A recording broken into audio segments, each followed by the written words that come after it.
دوستو اگر آپ رات کو سونے جا رہے ہیں تو یہ عمل آپ لازمی کر کے سوئیے گا، انشاءاللہ تعالیٰ آپ کی تمام رات عبادت میں گزرے گی۔ سب سے پہلے آپ نے سونے کی دعا پڑھنی ہے، اللہم بسمک اموت و احیا۔ 4 مرتبہ آپ سورہ فاتحہ کی تلاوت کریں، 4000 دینار صدقہ دینے کے برابر آپ کو ثواب ملے گا۔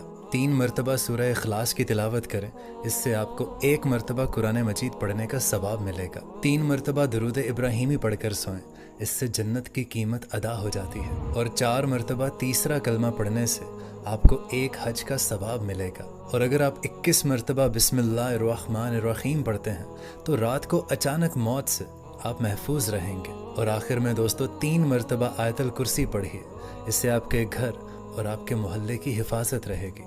اور انشاءاللہ تعالیٰ اگر آپ یہ تمام عمل کر لیتے ہیں تو آپ کی تمام رات عبادت میں بھی گزرے گی۔ جزاک اللہ۔